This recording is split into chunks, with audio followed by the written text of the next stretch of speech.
მოგესალმებით ძვირფასო ტელემაყურებლებო, მედია ოკუპირებულ ტერიტორიებზე კვლავ ეთერშია. მე გახლავთ მისი ავტორი და წამყვანი ჟურნალისტი თამარ ბელქანია. ჩვენ ვისაუბრებთ აფხაზურ მედიაზე და ზოგადად აფხაზურ სამყაროზე.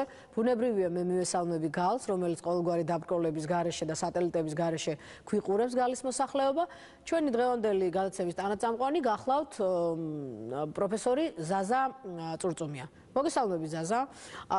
ზაზა, აი ამ ბეჭდურ მედიას, რომელზეც დღეს გვინდა ჩვენ ვისაუბროთ, რომელ თემას გამოყოფდით? რა არის გალისთვის და აფხაზეთისთვის ზოგადად დღეს პრიორიტეტული თემები, რაც შეეხება აი ამ ინტერნეტ მედიაში? დიახ, ინტერნეტ მედიაში საკმაოდ დიდი ყურადღება ექცევა გალის რაიონის პრობლემატიკას. ეს დაკავშირებულია გალის ახალი გამგებლის ნადარაიას აქტიურობასთან.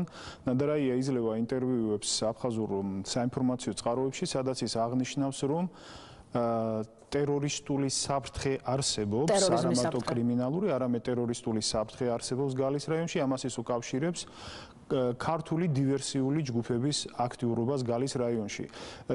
ჩვენ გვახსოვს, რომ წინა გადაცემაში ვისაუბრებთ ნადარაიაზე, აღნიშნეთ, რომ ის არის საბჭოთა კგბ-ს პირმშო, სამხედრო ვთქვათ, უშიშროების პირმშო, მისი მაღალჩინოსანი და შესაბამისად აფასებს ის გალის რაიონში მიმდინარე მოვლენებს. ესე იგი, თუ ადრე ხაჯიმბა, ბაგაფში აფასებდნენ ამ მოვლენებს უფრო მეტად კრიმინალური თვალსაზრისით და თუ ის ფაქტი სინამდვილეა, რომ ადამიანებს იტაცებენ გამოსასყიდის მიზნით, როდესაც იქ არის თხილის სეზონია, მოსახლეობას გარკვეული ფული უშვება, ეს რა თქმა უნდა კრიმინალია. აქ მაშინ არ უნდა ვეძებოთ ტერორიზმი. მაგრამ ნადარაია ამას უკავშირებს ტერორიზმს და ის ამბობს ძალიან საინტერესო რამეს. ის ამბობს, რომ ის, ვინც ახდენს ამ ტერორისტულ აქტებს გალის რაიონში, რომელსაც შეეწირა რუსი საზღვაო დაჯგუფების სამხედრო მოსამსახურე, მათ შორის აფხაზი მილიციელიც და ეროვნებით სომეხის სამართალდამცავიც, იქაური ეგრეთ წოდებული, ეს არის იმ ხალხის ნამოქმედარი, რომლებიც საქართველოს სპეციალურ სამსახურებში არიან გაწვრთნილები, რომლებიც შემდგომ მიხეილ სააკაშვილის ხელისუფლებიდან წასვლის შემდეგ დარჩენ უმუშევრად და ეხლა ცდილობენ გალის რაიონში აწარმოონ თავისი სადაზვერვო და დივერსიული საქმიანობა. ესე იგი, ნადარაია მისცა მას სხვა მიმართულება, ასე ვთქვათ, მან ის საფრთხე შექმნა ხელოვნურად თითქოს და ვიღაცა საქართველოსდან ვთქვათ, თუ საქართველოს ხელისუფლებაში არა, მაგრამ საქართველოს ვთქვათ პოლიტიკურ იშტაბლიშმენტში არსებობენ ძალები, რომლებიც აქეზებენ ამ ყოფილ ვთქვათ სამხედროებს გალის რაიონში მოქმედებისაკენ. ეს არის ნადარაიას თვალსაზრისი, მაგრამ ეს თვალსაზრისი უდავოდ გასათვალისწინებელია ჩვენთვის, რადგან ეს გამოიწვევს მოსახლეობის ზუგდიდის რაიონთან და დანარჩენ საქართველოსთან მიმოსვლის გართულებას და უკვე მიდის საუბარი და ნადარაია აყენებს ამ მოთხოვნას, რომ მხოლოდ ერთი გასასვლელი ოფიციალური შენარჩუნდეს და რა თქმა უნდა გარკვეული შეზღუდვებით, რომელსაც ეს რეჟიმი შემდგომში ეს ეკონომიკურ კრიზისაც გამოიწვევს. თავისთავად, ახლა რაც შეეხება თქვენს მიერ ნახსენებ, ვთქვათ, მეგრულ ენაზე სწავლებას გალის რაიონში, ამაზეც გქონდა ჩვენ საუბარი წინა გადაცემებში. უბრალოდ მიდგომა, ვთქვათ, ქართული საზოგადოებისა სამწუხაროდ მე არ შემიძლია ვისაუბრო რამენაირ მიდგომაზე ამ საკითხისადმი. გადაჭარბების გარეშე ვიტყვი, რომ ერთადერთი თქვენი გადაცემა არსებობს საინფორმაციო სივრცეში ამჟამად სამწუხაროდ საქართველოში, რომელიც ყურადღებას ამახვილეს იმ უაღრესად მტკივნეულ და სათუთ თემაზე, რაც არის აფხაზეთში მოსახლე ქართული ეთნოსის წარმომადგენლები, მეგრელები და მეგრულ ენაზე სწავლა განათლების მიღება, რასაც უკვე საფუძველს უყრიან აფხაზი სეპარატისტები და საოკუპაციო რეჟიმი. რა უგულისხმება აქ? არის ძალიან საინტერესო გამონათქვამები თვითონ აფხაზებისა იმასთან დაკავშირებით, რომ მეგრელები როგორც ასეთი იმსახურებენ იმას, რომ მათ ჰქონდეთ საკუთარ ენაზე გამოხატვის საშუალება, რა კი ისინი არიან აფხაზეთის ბჭყალებში დემოკრატიული საზოგადოების ერთ-ერთი ნაწილი და ადამიანის უფლებები და ასე შემდეგ. მაგრამ საქმეც იმაშია, რომ მათ მეგრული ენის შესწავლა სურთ ხელოვნურად დაპირისპირების შემოტანის მიზეზად და საფუძვლად გამოიყენა. თან აქ წერია, რომ ეს ქალბატონი, რომელიც სახელმძღვანელოს ავტორია, ლენინგრადში დაამთავრა და ინჟინერია სპეციალობით. დიახ, არაპროფესიონალები, რა თქმა უნდა, აბსოლუტურად, მაშინ როცა ვიმეორებ, დიდი საენათმეცნიერო სკოლა არსებობს, თუნდაც იმ პროვოკაციული მიზნებში, იმ გამოყენებით გაზეთ გალში მუშაობდა, გაზეთ გალში მუშაობდა და იყო კორესპონდენტი და აქ უცნაურად არის დაწერილი, რომ ის 1999 წლიდან 2003 წლამდე ის მუშაობდა და სამეგრელოში იყო ესეთი რედაქცია გაზეთ გალის რედაქციაში იყო სპეციალური კორესპონდენტი.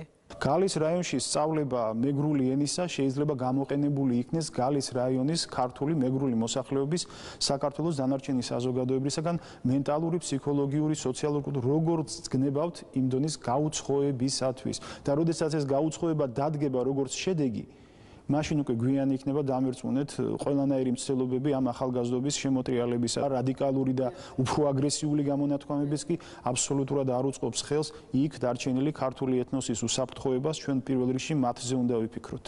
კი, აი ეს ინტერნეტ გამოცემებში ძალიან ბევრი ფაქტი არის, აი ეს რაც ასახავს მათ კრიმინოგენულ მდგომარეობას და მეორე აქცენტი, რაზეც არის გაკეთებული, ეს არის საკმაო სიდუხჭირე. აი ამის ფონზე კიდევ კონტროლი, რომ ვინ გადმოდის ენგურის ხიდზე, მე ვფიქრობ, რომ ძალიან დაამძიმებს სიტუაციას რეგიონში. დიახ, მე მინდა უბრალოდ რამოდენიმე მოგიყვანოთ მასალა ეთნოდემოგრაფიული სიტუაციისა, რომელიც აფხაზეთში არის შექმნილი.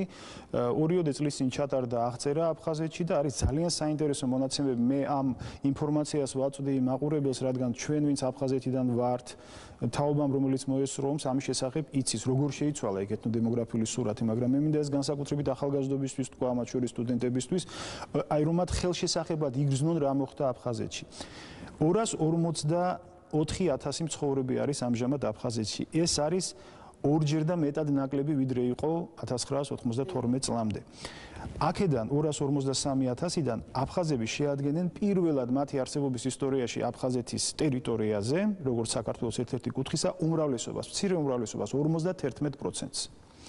20% შეადგენენ ქართველები, სომხები 17%, რუსები 9%, დანარჩენებს უკრაინელები, ბერძნები და ასე შემდეგ. ეხლა საინტერესო რა არის? რომელი რაიონები დაცარიელდა ყველაზე მეტად? გულირიფშის რაიონში მოსახლეობა ომამდე შემცირდა თითქმის 10-ჯერ. 30,000 იყო მოსახლეობა, ეხლა 500 არის. 500 ადამიანი ცხოვრობს ქართველს გულისხმობ. სოხუმში ცხოვრობდა 55,000 ქართველი ომამდე, ეხლა ცხოვრობს 500 სულ. ოჩამშირეში 34,000, ეხლა 1500 2000 ადამიანი ცხოვრობს. გაგრაში ცხოვრობდა 22,000 ქართველი, ეხლა 1000-მდე ქართველი ცხოვრობს. ესე იგი პრაქტიკულად ეს არის იმ ეთნიკური წმენდის შედეგები, რომლებიც დადგა ომის შემდეგ და ნაწილობრივ დღესაც გრძელდება. ამან მოიტანა ის, რომ გულირიფშის რაიონში სანაპირო ზოლი, რომელიც ქართულ-სომხური მოსახლეობა იყო ძირითადად, ეხლა აფხაზურ-სომხური მოსახლეობა.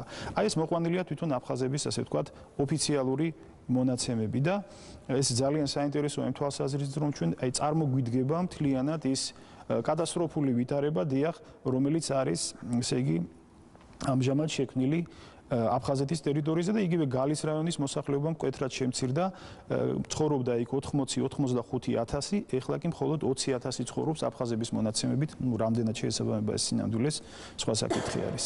აი ეს მონაცემები იმისათვის გვჭირდება ჩვენ, რომ ჩვენ გავისიგრძეგანოთ ის თუ რა დავკარგეთ ჩვენ აფხაზეთში, დავკარგეთ მოსახლეობა. აი სპუტნიკთან მიმართებაში, რომლის წარმომადგენლობაც არის გახსნილი აფხაზეთში და აქვთ სურვილი, რომ გახსნან საქართველოში. აი რა ხდება აი ამის ირგვლივ?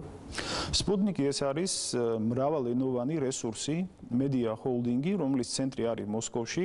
მას უდგას სათავეში ცნობილი რუსი შოვინისტი ჟურნალისტი კისელიოვი, რომელიც პირდაპირ არის კრემლის რუპორი.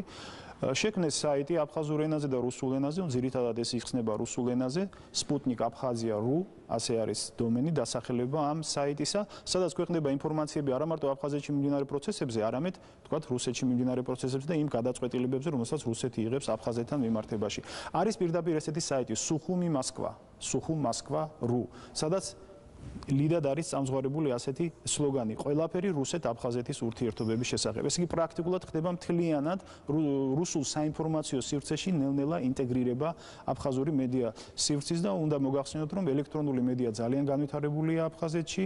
იქ ცალკეულ ცნობილ ჟურნალისტებსაც თავისი ბლოგები აქვთ და თქვათ ამის მიმოხილვა და ამისი ანალიზი ძალიან საინტერესოა იმისათვის, რომ სრული სურათი შევიქმნათ რაც ხდება აფხაზეთში. საბოლოო ჯამში საინტერესოა აი ეს ინფორმაციები, რომელიც აი ეკონომიკასთან მიმართებაში რეგიონში ვითარდება.